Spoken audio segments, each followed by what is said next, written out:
We just got to the gym. We have about 3 meals in us so far. Not about 3. We have 3 meals and a cup of coffee in us. My last meal was 10 ounces of ground beef, 2 cups of pasta. It's about 12:30 right now, 3 meals deep. That's not bad. That's pretty normal. About 300 grams of carbs in me so far. Protein-wise, maybe around 150, 200 so far. But what I'm excited about, besides the fact that it's an arms day, because an arms day is always a good time, is it's the first day of some nice, cooler weather. For me, I'm not a summer guy. I like to be nice and covered up pretty much year round. And I'm covered up as long as I can get away with it. So, sun's out, but the guns, they're hidden today. I'm gonna keep them nice and warm. Get out there and have yourselves a great workout, guys.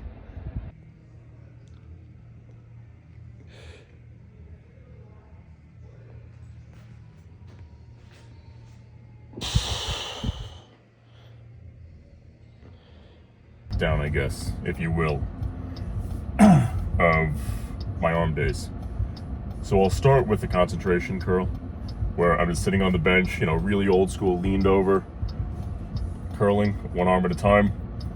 And typically I train a very high intensity style, so I don't like to waste a lot of energy on warm-up sets, because I feel like so long as I warm my muscle up a little bit and give my muscles a proprioception type of set, then they'll be good to really do whatever I need them to do. You know what I mean? Like, I can hit my high intensity last rep working set without injury, but also getting there with as much energy I have left in the tank. So let's just say my biceps, for example, are capable of, or today I guess, 50 pounds for a concentrated isolation curl, right? So my working load would be 50-pound isolation curls, stop at the bottom, up, squeeze. If this guy would move, that'd be great. And then do a good 10 reps of that, making sure that I'm squeezing, stopping every rep in perfect form, right? That would include one warm-up set of about 20 pounds, 15 reps, just to warm the joints up, get some blood in the muscle, especially since it's going to be my first real exercise. Followed by a proprioception set, because if I were to jump from 20s to 50s, it's a bit more of a intense leap. Oh, see, we're seeing things mess up a little bit, but we'll work on it. God, this is going to be a shaky video. It's going to be like if you go out drinking too much and you try to walk home and you see that whoa everywhere you go. Unless I can stabilize it in post, but I don't think I'm that good at that stuff yet. So where was that? Proprioception sets. When you go into those proprioception sets, it gives your body an ability to basically wake the muscle up a little bit and say, hey, you're about to encounter a much heavier weight than what you just warmed up with. So in terms of your central nervous system, it's time to wake up and be ready for it. But it's allowing me to get there without wasting too much energy.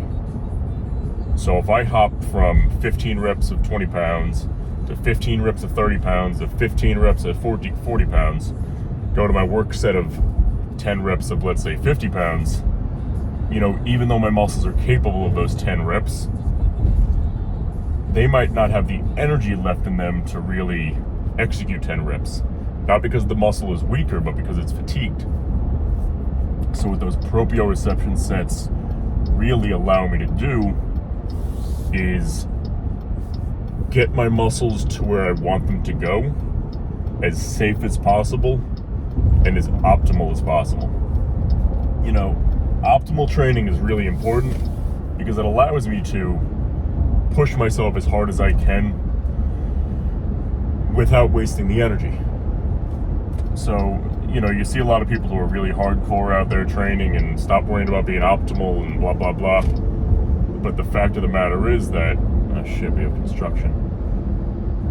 But the fact of the matter is that if you don't optimize your training, at least to some degree, those high intensity last work sets are never going to be what they should have been all along, because you wasted all that energy with warm up after warm up after warm up. You know, I'm a big believer of that you only need a handful of really intense work sets to make the muscle respond. I've always thought of my muscles as kind of like a cap gun. Remember those toy guns we had when we were kids, where it would just be like the firing powder that you'd kind of throw on the floor and it would pop out? But think of a cap gun like a regular gun too, where you could throw a bullet at the floor, nothing will probably happen. You could flick it time and time again, but it's not going to go off. But after you take a cap gun, you're tapping it, it takes that one bam, that one good set to actually give the muscle a response. Meaning that, let's say your muscles are capable, like my bicep example we were using this whole time, it was always capable of 50 pounds for 10 reps. And that's what my muscle is capable of right now. But I fatigued it to the point where I never even got there. That's not allowing my muscle to grow as optimal as possible, because I never got to that boom, that one fire off set that allowed that cap gun or that revolver to really fire off and get me to where I needed to go. You know, it'd be like if I tried to fire a bullet with all of the gunpowder removed. You know, you can hit that primer with the hammer as many times as you want, but this is a good little tripod. Nothing's gonna happen. You know, it's just gonna be a dud. So wherever the concentration curls, what I was saying is I don't like doing all my bicep work and then all my tricep work and then all my forearm work. I like going back and forth with the bis and tris, and then I'll finish the forearms at the end. So after the concentration curl, then move to a tricep movement, like a heavy compound tricep movement, because in theory what I like is that it's forcing my blood to kind of go back and forth and back and forth. Sure, it's pumped up the entire time, but in forcing it to go back and forth to different muscles, it's allowing it to bring fresh nutrients to the muscle along with oxygen every single time. Because if I just keep the blood here the whole time, sure, it's coming through and whatever, but when I'm forcing it to go to a different muscle at different times of my workouts, that blood, even though it's going around to the heart and the lungs and everywhere to pick up more oxygen, it's forced to deliver it to different areas. But when you have a muscle that's pumped, it still leaves blood in there anyway. So in a way, it's forcing my muscles to expand and contract more besides the reps that I'm doing, but forcing that pink fossa tissue, which is the slow twitch muscle fibers, forcing them to expand and contract a little bit more. Now, that might not seem like a big deal, but after year upon year of training, you may find that the more you stretch those muscles like a rubber band, the more they're going to grow, because you're allowing them to have more elasticity. You know, it's like an old rubber band that you've had stretched around a door, let's just say a handle of a cabinet, for 10 years, and you put it next to a regular rubber band, it's not going to go back to the original shape. And when it comes to bodybuilding, that's really exactly what we want. Because that original shape is our old body, but we're trying to grow and prosper from what our old bodies were. So if we just let it stay stagnant the entire time, what body are we really building, in a way, you know? So, man, it's crazy.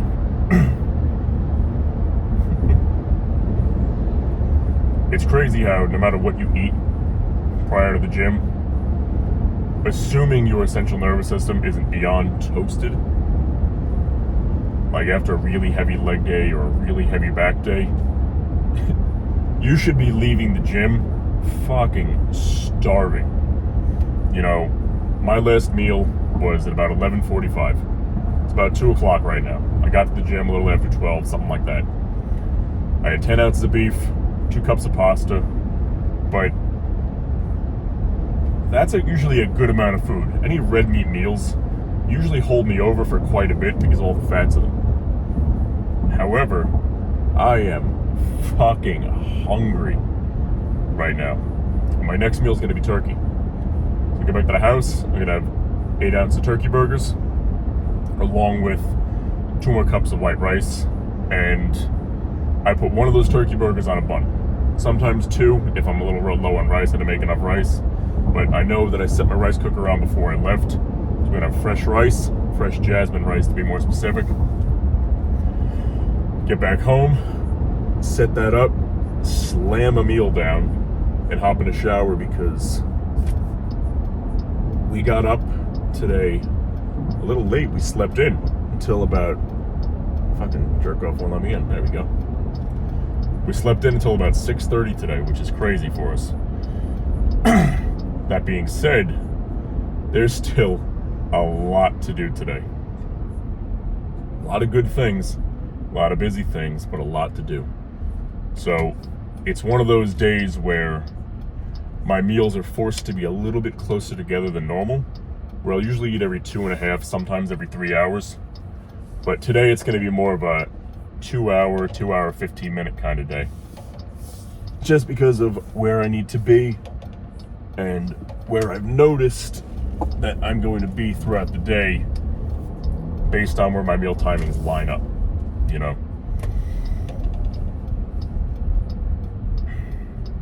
So once I finish, back to arms anyway, once I finish the buys and tries back and forth, what I like to do is then I isolate the forearms. Now your forearms are funny because they really grasp every single thing that you ever grab in your entire life. I compare them to your calves all the time when it comes to allowing them to respond and gaining any type of hypertrophy. Because just like your calves carry your entire body forever, your forearms, at least for the most part, unless you're picking shit up with your feet, they're carrying every single thing you pick up your whole life. Meaning they're really made to respond to a lot of volume. They should be able to work non-stop all the time without really giving out. So just like your legs, where you see a marathon runner doesn't have crazy jacked legs, meaning that those muscle fibers aren't going to respond to really high volume. They need really heavy load. Now for me, my forearms, you know, they're okay. They're in proportion of everything else. I'd say they're pretty good. But I've found that they've responded best by far to really heavy training because it allowed them to get out of their comfort zone. Their comfort zone being what they can do every day, you know? Where they're used to set after set after set. Think about every single time you train anything, even chest, you might not be isolating it one way or the other. Fix this fucking thing. There we go. You might not be isolating it with a curl or a reverse curl, but it's stabilizing every single thing that you press, every single workout. And man, that's a lot of work for them because they never stop. But if you notice, they never grow from that. Just like your calves with heavy squats or a heavy leg press. You know, they're holding all that heavy weight up, but they're not getting that isolation movement. So you need, in order to grow weird muscle parts like that, like your forearms or your calves, you need heavy weight through strong isolation holds. And we are about arriving at my destination, so I'm gonna have to cut this one short. Had a good time. Until next time, quality of these videos is gonna get better and better. I'm figuring out how to make it pretty. Like I said, I hope I can get this shake out in post, but I'm no videographer. I'll see you guys next time. There's my dog. He's happy to see me. Just like I'm about to happy to see. Bleh. Just like I'm about to be happy to see my next meal. See you later, guys.